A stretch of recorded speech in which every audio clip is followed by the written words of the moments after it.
सीतापुर में जो राघवेंद्र वाजपेयी की जो हत्या हुई है, दैनिक जागरण के पत्रकार साथी रहे हमारे, तो ये निर्मम हत्या, दिन दहाड़े हत्या अपने आप में एक कानून को ठेंगा दिखाने वाली बात है। कानून पर ख़त्म है, कहें कि उत्तर प्रदेश में योगी मुख्यमंत्री योगी आदित्यनाथ कह रहे हैं कि अपराध मुक्त प्रदेश बन रहा है। देखिए, अम्बाड़ा रोड पर कवरेज करने के पत्रकारों के साथ वहाँ की पुलिस नहीं आता पाई कि मारपीट कर, लेकिन सच्चाई दिखाना उस पत्रकार का काम था, लेकिन उसकी दिन दहाड़े हत्या कर देना इस उत्तर प्रदेश सरकार पर कहीं ना कहीं सवाल खड़े करता है। अम्बाड़ा रोड के से हम आ रहे थे तो वहाँ पर तमाम पुलिस की गाड़ियाँ भी खड़ी थी, तो एक पत्रकार जो है सागर, वो वहाँ पे कवरेज कर रहे थे। कवरेज के दौरान ही उनको वीडियो भी आपने देखी होगी, उन्हें पकड़ रखा था, उनके मारपीट भी की उनके साथ। उत्तर प्रदेश के सीतापुर जिले में जिस प्रकार दैनिक जागरण के पत्रकार राघवेंद्र वाजपेयी को जिस प्रकार सरेआम बीच बाजार गोले से भून दिया गया, उसी प्रकरण को लेकर अब पूरे पत्रकार जगत में भारी रोष है। और आज जनपद सहारनपुर में NUG अध्यक्ष जो है रोशन लाल सैनी तमाम पत्रकारों के साथ पहुंचे थे ज्ञापन देने के लिए। इस पूरे प्रकरण को कैसे देखते हैं जिला अध्यक्ष जी?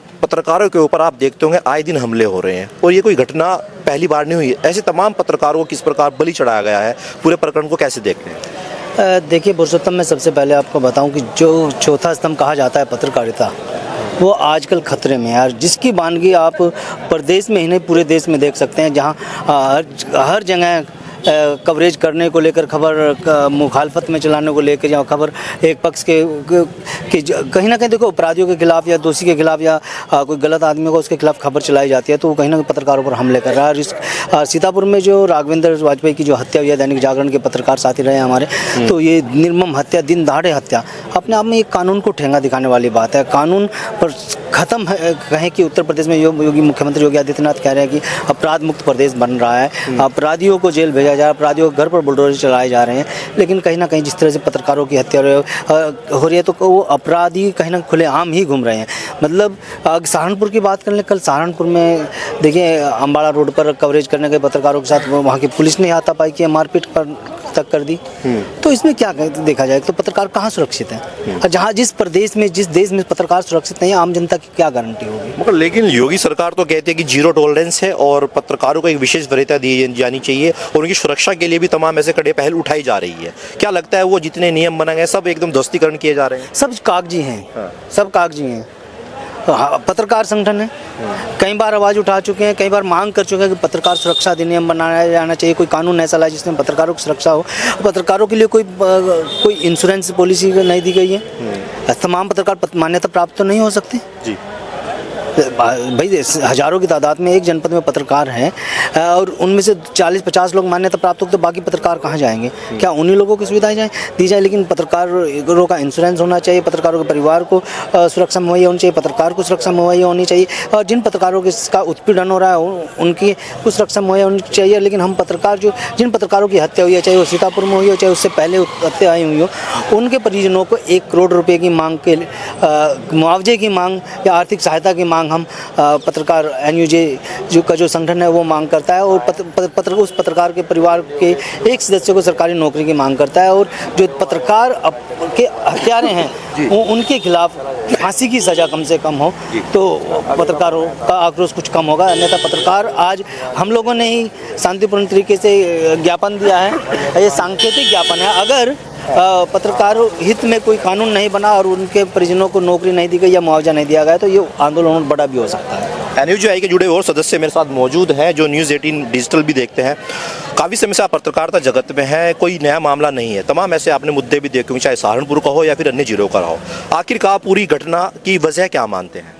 देखिए पुरुषोत्तम भाई, अगर मैं उत्तर प्रदेश की बात करूं तो उत्तर प्रदेश में जो कानून व्यवस्था की अगर बात की जाती है कि अच्छी हो रही है, लेकिन जो चौथा स्तंभ है वो बिल्कुल इस तरीके से उसको प्रताड़ित और इस तरीके से पत्रकारों की हत्या की जा रही है कि जिसके आम आदमी से भी परे हो गया हो। क्योंकि जो पत्रकार है, जो आईना दिखाने का काम, जिसको कहा जाता है कि आईना दिखाने का पत्रकार काम कर रहा है, लेकिन उस आईने को दिखाने पर भी उसकी हत्या की जा रही है। क्योंकि अगर वो एक खबर को दिखाता है तो एक पक्ष तो दूसरा विपक्ष रहता है, किसी को वो खबर अच्छी लगती है तो किसी को बुरी भी लगती है। लेकिन सच्चाई दिखाना उस पत्रकार का काम था, लेकिन उसकी दिन दहाड़े हत्या कर देना इस उत्तर प्रदेश सरकार पर कहीं ना कहीं सवाल खड़े करता है कि अभी तक कोई कार्रवाई नहीं हुई। और बड़ी बात ये भी है कि जिस तरीके से पत्रकारों की हत्या हो रही है, पत्रकार पूरे रोष में है। हालांकि आज नेशनल जर्नलिस्ट ऑफ यूनियन ने आज ज्ञापन दिया है, शांतिपूर्ण ज्ञापन दिया है, और ये सरकार से मांग की है कि जो पत्रकार की हत्या हुई है उसके परिवार को 1 करोड़ रुपए की धनराशि मुहैया कराई जाए, साथ ही एक सरकारी नौकरी भी दी जाए, और जो हत्या की गई है उनके जो आरोपी है उनको सख्त से सख्त सजा भी दी जाए। ऐसा नहीं है कि पहला मामला हो, इससे पहले बहुत सारे मामले आ चुके हैं। पत्रकार कहीं कवरेज करने जाते हैं तो उनके ऊपर हमले होते हैं, पुलिस ही हमले कर देती है, और तो क्यों नहीं करेंगे। जब पुलिस ही पत्रकार को नहीं पहचान पा रही, वो वीडियो बना रहे हैं, उससे पूछताछ करनी जरूरी होती है कि भई आप पत्रकार हैं, नहीं, आप उनसे आइडेंटिटी पूछ सकते हैं, लेकिन आप डायरेक्ट उनको इस तरीके से कर दें जैसे कि आप मुजरिम को पकड़ रहे हैं। तो ये कहाँ का कानून, कहाँ का नियम है जो उत्तर प्रदेश में जो दिखाया जा रहा है। योगी जी बात कर रहे हैं कि हाँ पत्रकार सुरक्षित है, लेकिन कहीं लग नहीं रहा कि पत्रकार सुरक्षित है। BGT न्यूज़ से पत्रकार हमारे साथ जो मौजूद हैं उनसे भी बात कर लेते हैं। अक्षय भाई, पूरी घटना को कैसे देखते हैं, क्योंकि आप भी जब क्षेत्र में जाते हो, क्या कभी आपके साथ भी ऐसी कोई घटना हुई है? देखो, मेरे साथ तो कभी ऐसा नहीं हुआ, लेकिन मैंने कल ही देखी। कल की मैं आपको घटना बताऊं तो अम्बाला रोड के से हम आ रहे थे तो वहाँ पर तमाम पुलिस की गाड़ियाँ भी खड़ी थी। तो एक पत्रकार जो है सागर, वो वहाँ पे कवरेज कर रहे थे। कवरेज के दौरान ही उनको वीडियो भी आपने देखी होगी, उन्हें पकड़ रखा था, उनके मारपीट भी की उनके साथ। तो अभी तक वो पुलिस वालों पर भी कुछ भी कार्रवाई नहीं है, और इस तरीके से उनके हौसले और बुलंद हो रहे हैं। लगातार पत्रकारों पर आप भी देख रहे होंगे हमले होते हैं, आप भी कवरेज करते हो कहीं पे गाँव में, इस तरीके से हमले। सुरक्षित है नहीं पत्रकार, तो आम जनता कहाँ से सुरक्षित होगी सरकार के अंदर। मगर पुलिस अधिकारियों का कहना है कि उस समय पर जो है मौके पर पत्रकार के हाथ में ना तो कोई ID कार्ड था, ना ही कोई माइक ID थी। क्या ये भी एक बड़ी वजह हो सकती है?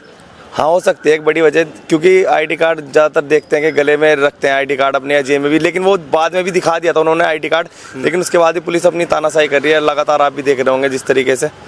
चलिए, आखिरी सवाल पूछना चाहूँगा रोशन लाल जी, जिस प्रकार भी पुलिस अधिकारी कह रहे हैं कि मौके पर जो है उस कैमरामैन के पास ना तो कोई ID कार्ड था, ना ही कोई माइक ID थी, वो उसके बैग में रखी हुई थी।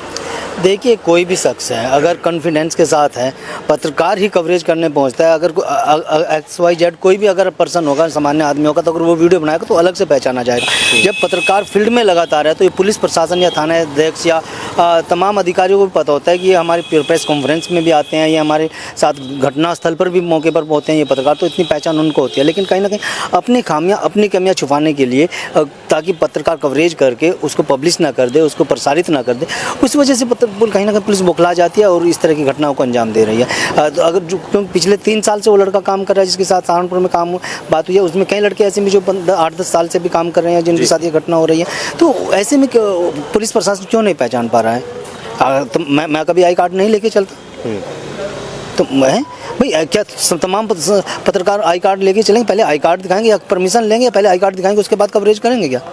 तो ये अपने आप में पुलिस की लापरवाही कहें या पुलिस की तानाशाही कहें, ये कुछ ना कुछ अपनी खामियां छुपाने के लिए ये पुलिस प्रशासन के लोग जो हैं, कुछ लोगों को मैं कहूँगा, जो जैसे सरसावा में ये घटना हुई है, तो ऐसे पुलिसकर्मियों के खिलाफ भी कार्रवाई की हम मांग करते हैं, और इसी को लेकर हमने ज्ञापन भी दिया आज DM। चलिए, बहुत बहुत शुक्रिया अपना कीमती समय देने के लिए। तो ये थे NUJ के जिला अध्यक्ष रोशन लाल सैनी और तमाम अन्य पत्रकार साथी जिन्होंने सीतापुर में हुई घटना का कड़ा विरोध किया है और साथ साथ योगी सरकार से पत्रकार सुरक्षा अधिनियम की हमारे चैनल के माध्यम से मांग करी है।